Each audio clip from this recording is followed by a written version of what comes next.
Sasa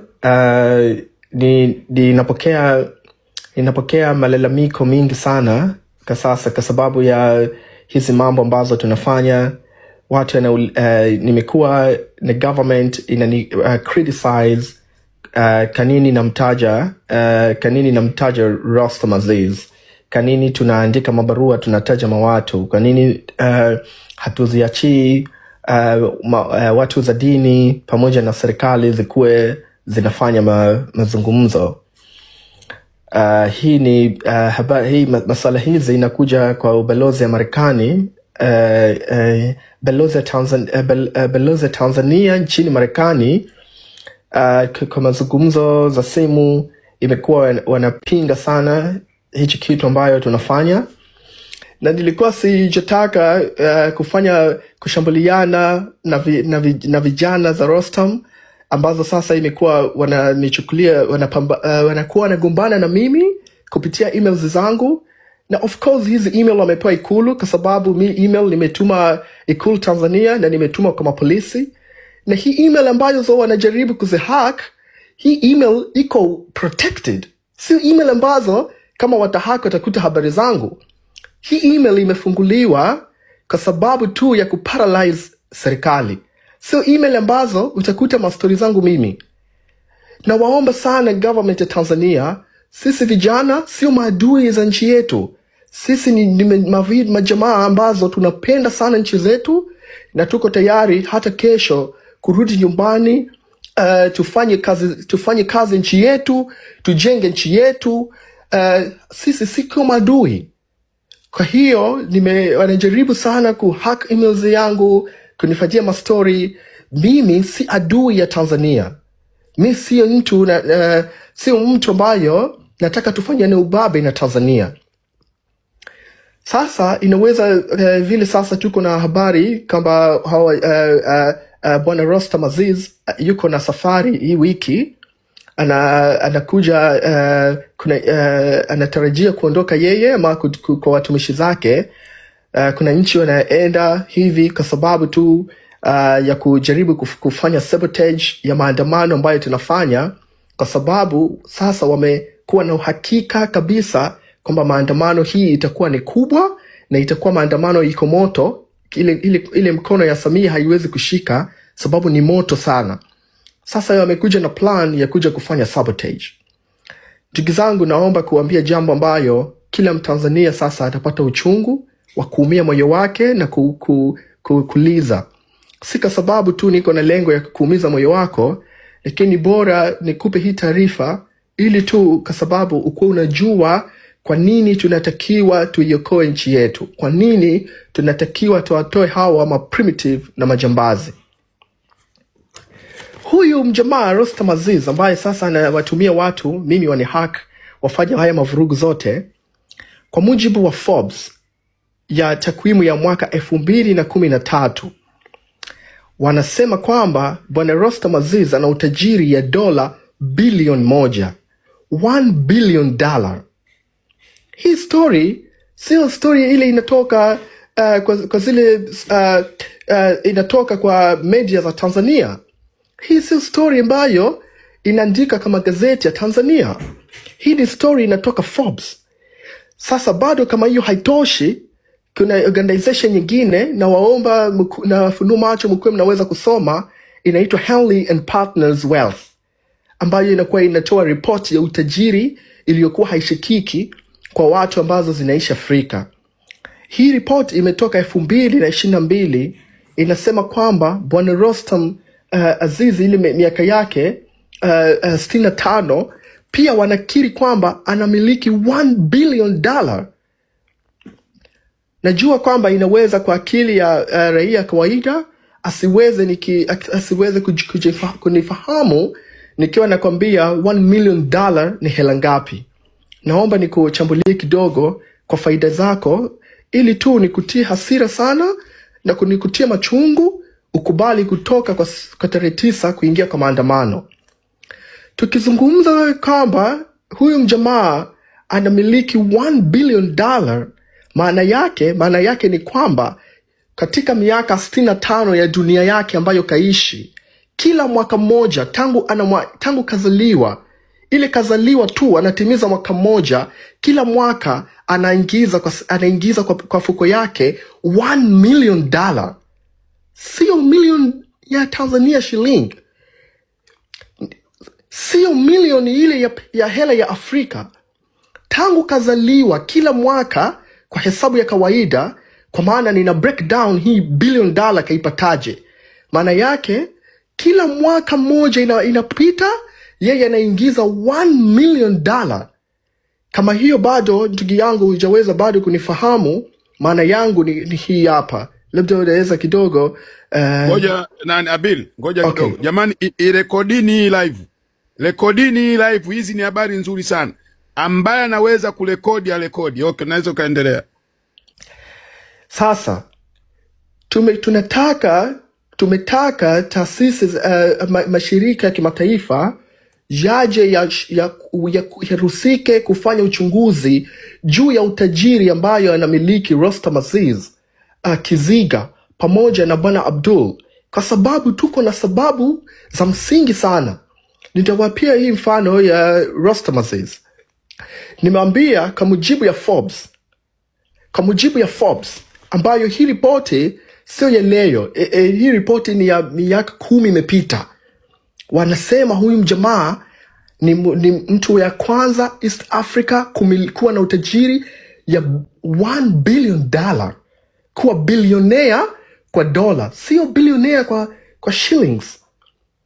Sasa mimi najua ndugu zangu inaweza mkapata kuwa na ugumu sana kufahamu hii hesabu, kwa sababu ukisema $1 billion inakuwa iko na maziro 9. Ni hesabu ngumu sana. Na hii report pia imethibitishwa na shirika nyingine inaitwa Hawley and Partners. Hao pia anasema Rostam Aziz ni mtu ya kwanza imekuwa a billionaire kwa East Africa. Imagine. Rostam Aziz age yake kwa sasa ni ana miaka 65. Na anamiliki kwa miaka 10 imepita tayari ako na $1 billion net worth. Kwa maana yake ni kwamba kila mwaka Rostam Aziz anaishi kwa hii dunia, tangu amekuwa anazaliwa, maana yake kila mwaka mmoja anaingiza dola milioni 15,384,615.38 kila mwaka moja. Kweli hii kaweza vipi? Kwa jambo gani anafanya? Hata mashirika za ndege haziwezi kuingiza faida hii ambayo huyu mjambazi ameipata. Ana $1 billion ambayo hesabu yake ukigawa kwa mtu ina miaka 65, maana yake kila mwaka mmoja anakuwa anaweza kuingiza dola milioni 15,384,615.38. Kwa nini? Amepataje? Kwa jambo gani? Sasa ikikuwa labda hesabu ya mwaka bado inakuwa inakuumiza kichwa sana, naomba ni break down tena. Kwa maana yake ndugu yangu ni hivi: ikiwa huyu jamaa kwa mwaka anaingiza dola milioni 15, maana yake kila mwezi mmoja Rostam Aziz anaingiza $1 million na dola 2,882. Wakati wewe polisi, wewe jeshi, wewe usalama ambayo unatumwa ukaue wa jamaa, unalipwa hela Tanzania milioni 2 kwa sababu tu huyu mjamaa hawezi kupata ulinzi.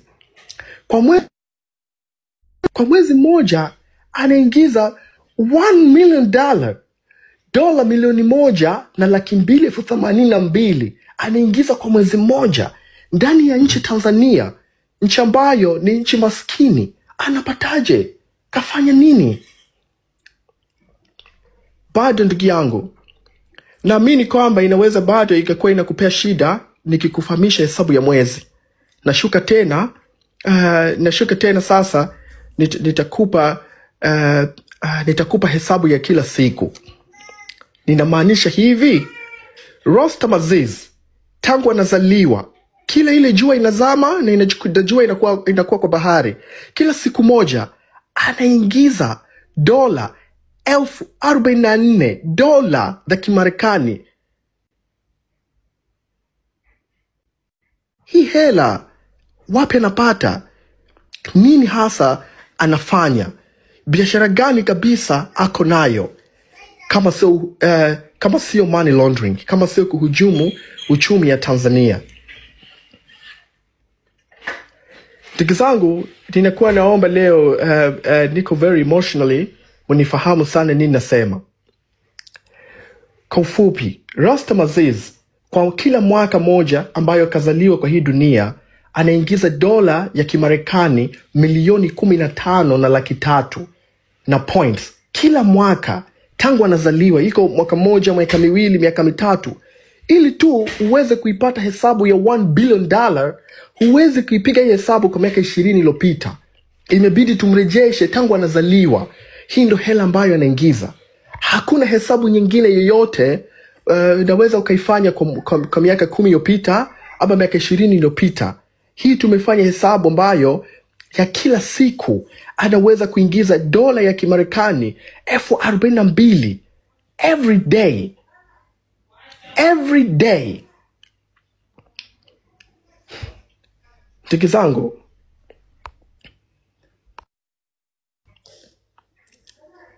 ndugu yangu ambayo uko na maisha ya kuteseka, ndugu yangu ambayo umekosa kwenda university Tanzania kwa sababu hauna hela.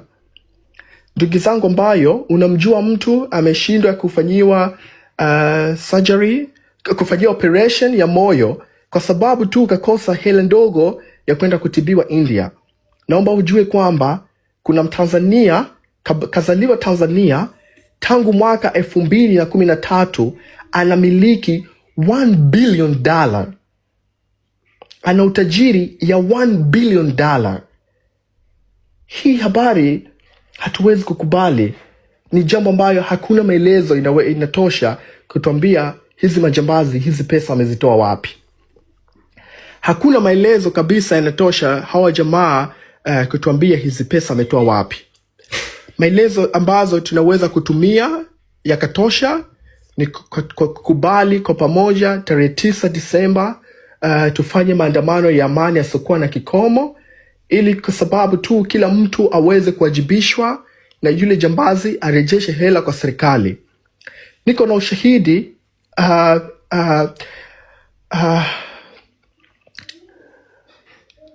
ninasita kidogo kutoa hii shahidi kwa sababu tumewataka BOT ikuwe inakiri peke zake mpaka Jumatatu. Na ikiwa bado haijakiri nini ambayo tumeifanya, japo kuwa leo nitaeleza kidogo, tutarudi tena kuweka hii ushahidi hapa juu. Haya ni mambo ambayo mtu kama Rostam Aziz anafanya. Sasa jiulize swala moja. Je, huyu mjamaa kweli atakuwa tayari sisi tukue tunafanya maandamano? Mtu mwenye utajiri wa ukuwizi kama huu ataogopa vipi kutoa silaha sisi tukue tunauliwa? Yuko tayari kufanya kitu yoyote ile sisi tukufe ama tuonewe ama chochote ile yeye aweze kuwa salama kwa sababu tu ya huu utajiri ambayo yako nayo. Ndugu yangu, nikisema $1 billion ni hela nyingi sana. $1 million maana yake ile milioni zikuwe 1,000. Yani uchukue bundle ya milioni dola moja ziwe 1,000. Sijui vipi naweza kuelezea. Hili jambo halikubaliki, na hizi ni mambo ambazo zinatokana na wizi mkubwa sana ambayo government yetu inafanya. Sasa tunaweza tukaja na swala. Vipi hii utajiri inaweza ikamnufaisha kila mtu ambaye yuko Tanzania? Ndugu yangu, naomba kuambia jambo moja. Tanzania tuko na utajiri ambayo tuko na guarantee ya kila raia Tanzania ambaye anafanya kazi kulipwa kwa hela ya dola kwa wiki, sio kwa mwezi, kwa wiki. At least ile mtu inafanya kazi dogo kabisa ilipwe dola 500. At least hela ya Tanzania milioni 1. Hiyo jambo inawezekana kwa 100% chini ya 100.